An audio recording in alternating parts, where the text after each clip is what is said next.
Hi, my name is Marianne Scott, and I'm going to read you the first chapter from my new book, Spearo.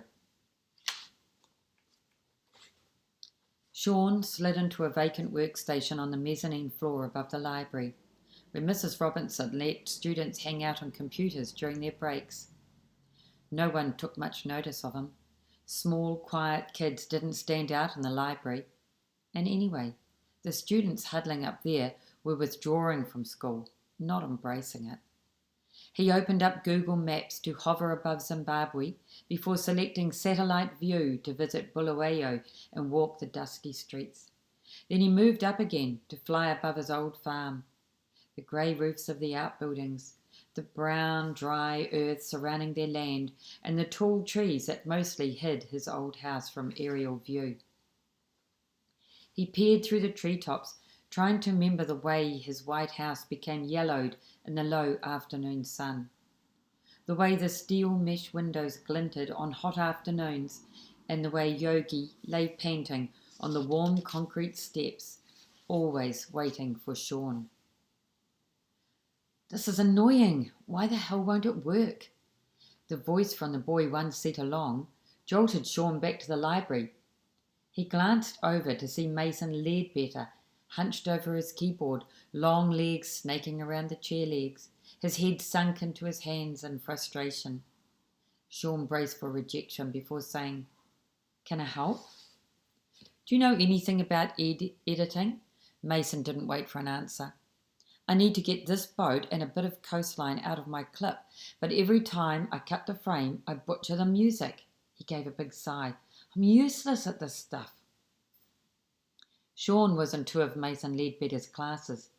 He already admired the way Mason was friends with everyone, yet not friends with anyone special. At the beginning of the year, Mason was voted class mediator, but to the teacher's annoyance, he'd said, "Thanks for the votes, but maybe pick someone else. I'm not a class leader sort of guy." They eventually ran another ballot, and the honour went to someone bossy. Sean shuffled his seat closer. "I can probably sort it. I've done a bit of that stuff." "Cheers." Mason stabbed at the screen he wanted removed. "It needs an edit at this section here, 25 seconds, and at 2 minutes 3. "Why do you want them removed? Is the boat stolen?" Nah, the boat's my old man's, but I'm uploading a spearfishing video, and so I want to disguise the location." "Why?" Sean leaned over to grab the mouse. "Otherwise everyone wants to dive where the best fish are," Mason said, as if that were obvious. "You have to take the soundtrack off to edit the clip." Sean knew it would be an easy job to tidy up this video. His mother had made safari documentaries on their ranch many times, and she taught him to erase and add footage. "Do you want the water noise reduced too? It's drowning out the music." "Yeah, ta." Mason tapped out the beat of the song as Sean made the changes. "Good music, huh?" "What is it?" "Touch by Hybrid Minds." Sean had never heard of them, but mentally added the band to his list of things to check out. "What sort of camera were you using?" "Just a GoPro." "It's really clear." Sean finished the editing. "I wouldn't mind seeing the whole thing." "Sure," Mason said.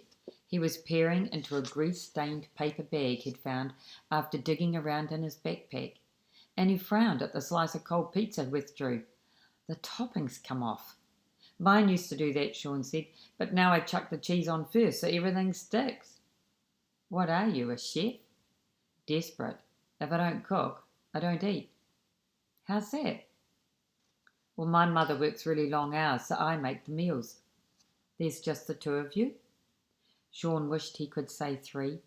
It was a year and a half since his father's sudden death, and saying 2 still felt like a betrayal. He nodded, seeing the word wouldn't form. "Want some pizza? You're Sean, aren't you?" "Yeah." They both knew Mason didn't have to introduce himself. Sean took a doughy triangle to fold into his mouth. It took a lot of chewing, but gave him time to brush away the memory of his father, which threatened to derail any conversation. "I survive on a diet of stodge and seafood because my mother's gone off. Just for a while, I hope." Sean admired the way Mason casually dropped his private information into the conversation.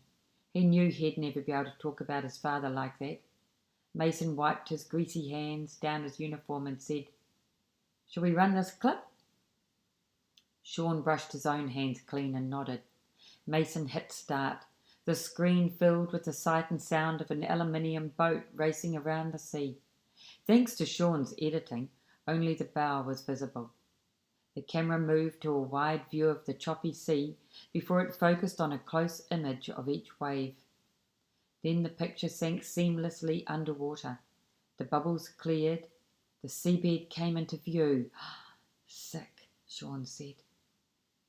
"I know, right?" The camera followed a black-gloved hand over rocks and through seaweed. The next frame showed a boulder covered in grey lumps. Then the hand was back in the picture, this time holding a flat-topped knife which the diver used to prise 3 of the lumps off the rocks. "Is that you?" "Yeah." There was pride in Mason's short reply. "What are you getting?" "Power." Mason looked at Sean. "Do you know about power?" Sean squinted at the screen. "I think so. Do they have beautiful shells?"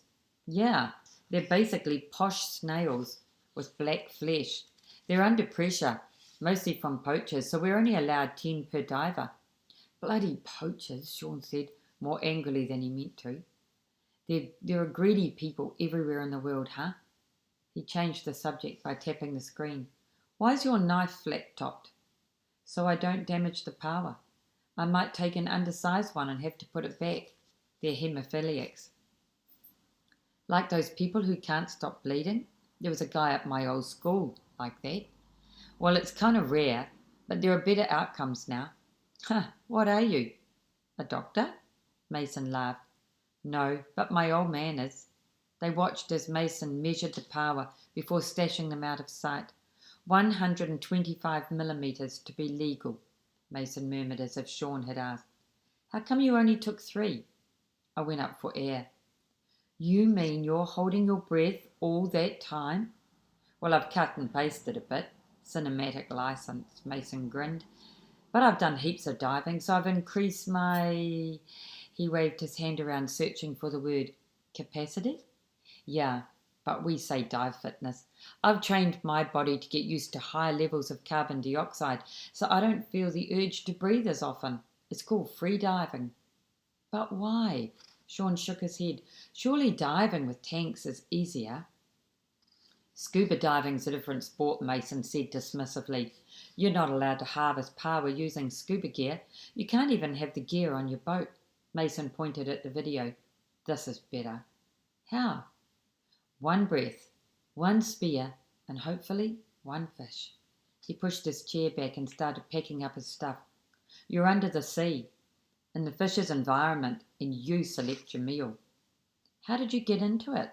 "Spearfishing, I mean." "Some mad keen Spearo gets you fired up." "Spearo," Sean said, trying out the word. "It's heaps of fun. We're the pig hunters of the sea, 1-on-1 with our prey." Sean thought it sounded noble, and he liked the way Mason cared so much. "I've never caught a fish before." "Ha! Never? How can that be?" "Zimbabwe's landlocked." "What's that mean?" Sean stood up too. "There's no coast. We're surrounded by other countries." Mason was tying his jacket around his waist to go, but he paused. "No coast? No sea at all?" "4 neighbours, nearly 5, because we almost touched Namibia in one corner." "Namibia," Mason said, trying out the word the way Sean had tried out Spearo. "I'm going to look that stuff up tonight." Sean wished he could show Mason the map of Africa. He wanted to see Mason's reaction to the expanse and majesty of his country. He'd love to point out his old school and the family ranch with big game wandering free. But he couldn't bring himself to suggest any of that, so he said, "Maybe you could tell me more about spearfishing sometime." "Yeah, for sure." Mason slung his bag on his back. "I'll be the mad keen Spearo who gets you hooked." Sean didn't think he wanted to jump off a boat or shoot fish with just a lung full of air, but he was desperate to make a friend, so he said, "Cheers, I'd like that."